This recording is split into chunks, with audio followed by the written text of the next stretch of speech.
If Beale Street Could Talk by James Baldwin. We're starting on page 102. Fonny says nothing, just turns and looks. Daniel says nothing, swallows a little more beer. They still say, stole a car. Man, I can't even drive a car. And I tried to make my lawyer, but he was really their lawyer. Dig. He worked for the city. Prove that, but he didn't. And anyway, I wasn't in no car when they picked me up, but I had a little grass on me. I was on my stoop, and so they come and picked me up like that, you know. It was about midnight, and they locked me up, and then the next morning they put me in the lineup, and somebody said it was me, stole the car. The car I ain't seen yet, and so, you know, since I had that weed on me, they had me anyhow, and so they said if I would plead guilty, they'd give me a lighter sentence. If I didn't plead guilty, they'd throw me the book. Well, he sips his beer again. I was alone, baby. Wasn't nobody. And so I entered the guilty plea. 2 years. He leans forward, staring at Fonny. But then it sounded a whole lot better than the marijuana charge. He leans back and laughs and sips his beer and looks up at Fonny. It wasn't. I let them screw over me because I was scared and dumb, and I'm sorry now. He was silent then. 2 years. By the balls, says Fonny. Yes, says Daniel. After the loudest and longest silence either of them has ever known. When I come back in, they're both sitting there, a little high, and I say nothing, and I move about in the tiny space of the kitchenette as quietly as I can. Fonny comes in for a moment and rubs up against me from behind and hugs me and kisses the nape of my neck. Then he returns to Daniel. How long have you been out?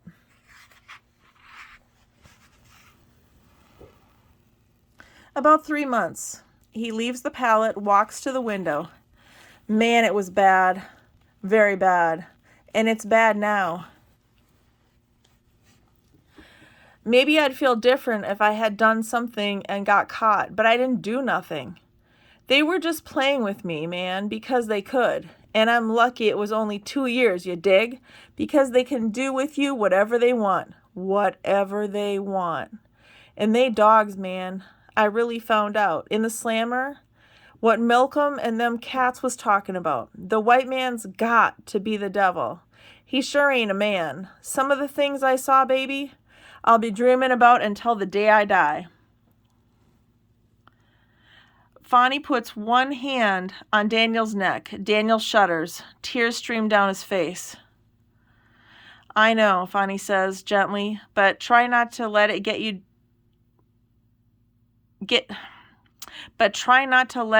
to you, though. You out now. It's over, you young. Man, I know what you're saying, and I appreciate it. But you don't know the worst thing, man. The worst thing is that they can make you so freaking scared. Scared, man. Scared. Fonny says nothing, simply stands there with his hand on Daniel's neck. I yell from the kitchen. You cats hungry? Yeah, Fonny yells back. We starvin'. Move it. Daniel dries his eyes and comes to the door of the kitchenette and smiles at me. It's nice to see you, Tish. You sure ain't gained no weight, have you? You hush. I'm skinny because I'm poor. Well, I sure don't know why you didn't pick yourself a rich husband. You ain't never gonna gain no weight now. Well, if you skinny Daniel, you can move faster.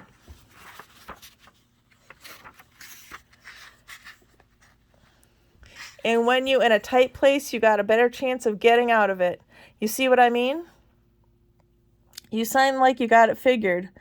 You learn all that from Fonny? I learned some things from Fonny, but I also have a swift, natural intelligence. Haven't you been struck by it?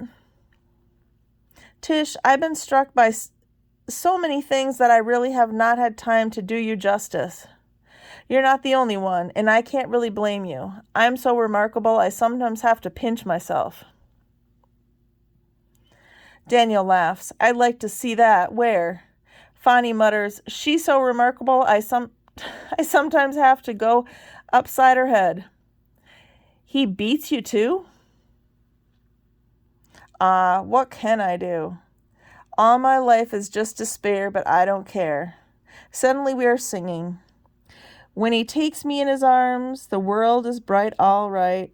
That's the difference if I say, I'll go away. When I know I'll come back, I'm on my knees someday. For whatever my man is, I am his. Forevermore. Then we're laughing. Daniel sobers, looking within, suddenly very far away. Poor Billy, he says.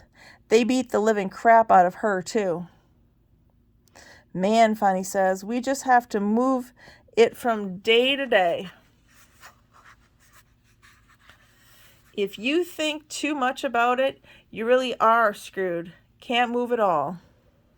Let's eat, I say. Come on. I've prepared what I know Fonny likes, ribs and cornbread and rice with gravy and green peas. Fonny puts on a record player low. Marvin Gaye's What's Going On. Maybe Tish can't gain no weight, says Daniel after a moment, but you sure will. You folks mind if I drop by more often, say around this time? Feel free, says Fonny cheerfully, and winks at me. Tish ain't very good looking, but she sure can get the pots together. I'm happy to know I have some human use, I tell him, and he winks at me again and starts chewing on a rib. Fonny chews on a rib and watches me, and in complete silence, without moving a muscle, we are laughing at each other. We are laughing for many reasons. We are together somewhere where no one can reach us, touch us, joined. We are happy, even that we have food enough for Daniel, who eats peacefully, not knowing that we are laughing, but sensing that something wonderful has happened to us, which means that wonderful things happen, and that maybe something wonderful will happen to him. It's wonderful anyway, to be able to help a person to have that feeling. Daniel stays with us till midnight. He's a little afraid to leave, afraid, in fact, to hit those streets. And Fonny realizes this and walks him to the subway.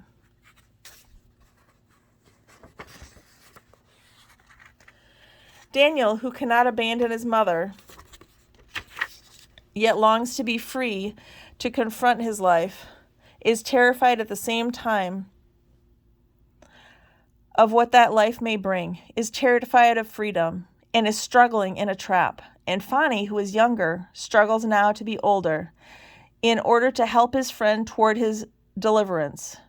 Didn't my Lord deliver Daniel? And why not every man? The song is old, the question unanswered. On their walk that night, and many nights thereafter, Daniel tried to tell Fonny something about what happened to him in prison. Sometimes he was in the house, and so I heard it too. Sometimes he and Fonny were alone. Sometimes when Daniel spoke, he cried. Sometimes Fonny held him. Sometimes I did. Daniel brought it out, or forced it out, or tore it out of himself, as though it were torn, twisted, chilling metal, bringing with it his flesh and his blood. He tore it out of himself like a man trying to be cured. You don't know what's happening to you at first. No way to know it. They come and got me off my stoop, and they searched me. When I thought about it later, I realized that I didn't really know why. I was always on that stoop, me and the other cats, and they was always passing by, and while I wasn't never on no crap, they knew some of the other cats has to be, you know? They knew it. And they could see the dudes scratching and nodding. I think they dug that. When I thought about it later, I thought to myself, the mofos really dig that crap. They go on into headquarters and report. Everything's cool, sir. We escorted the French connection while we made his rounds, and the crap's been delivered, and the niggers is out of it.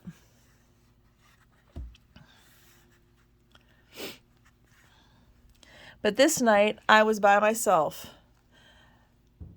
about to go in, and they stopped the car and yelled at me and pushed me into the hallway and searched me. You know how they do it. I don't know. But Fonny nods, his face still, his eyes very dark. And I had just picked up this grass. It was in my butt pocket. And so they pulled it out. Man, do they love to pat your butt. And one of them give it to the other. And one of them handcuffed me and pushed me into the car. And I hadn't known it was going to come to that. Maybe I was a little high. Maybe I hadn't had time to think. But baby, when that man put his handcuffs on me and pushed me down the steps and on in the car, and then that car started moving, I wanted to scream for my mama. And then I started getting scared because she can't hardly do nothing for herself. And she'd start to worrying about me, and wouldn't nobody know where I was. They took me down to the precinct and they booked me on a narcotics charge. And they took everything I had off of me, and I started to ask, can I make a phone call? And then I realized that I didn't have nobody to call except my mama. And who's she going to call this hour of the night? Just hope she was sleeping, you know, like she had just figured that I was out late, and by the time she woke up in the morning and realized I wasn't there, that maybe I'd have figured out something. They put me in this little cell with about 4 or 5 other cats.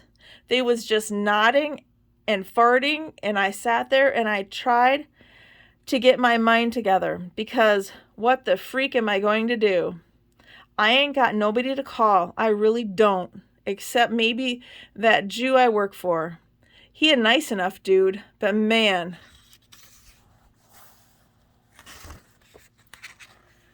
He ain't hardly gonna dig it. What I'm really trying to figure is how I can get somebody else to call my mama. Somebody who's cool. Who can cool her. Somebody who can do something. But I can't think of nobody. Morning came and they put us in the wagon. There's this old white mofo they picked up off the Bowery. I guess he done vomited all over himself. And he's looking down at the floor and he's singing. He can't sing, but he sure is stinking. And man, I'm sure grateful I ain't on no crap, because now one of the brothers is started to moan. He got his arms wrapped around himself, and sweat is starting to pour off that cat like water down a scrubbing board. I ain't much older than he is, and I sure wish I could help him. But I know I can't do nothing, and I think to myself, now the cops who put him in this wagon know that this dude is sick. I know they know it. He ain't supposed to be in here, and him not hardly much more than a kid. But the mothers who put him in this wagon, man, they was coming in their pants when they did it. I don't believe there's a white man in this country, baby, who can even get his dick hard without he hears some nigger moan. Well, we get on down there, and I still ain't thought of nobody to call. I want to crap and I want to die, but I know I can't do neither. I figure they'll let me crap when they get ready. In the meantime, I just gotta hold it best I can. And it just pure foolishness for me to think of wanting to die, because they can kill me anytime they want to, and maybe I'll die today before I crap. And then I think of my mama again. I know she worried by now. Sometimes Fonny held him, sometimes I did. Sometimes he stood at the window with his back to us. I can't really tell you much more about it. Maybe there's a whole lot of crap that I won't never be able to tell nobody.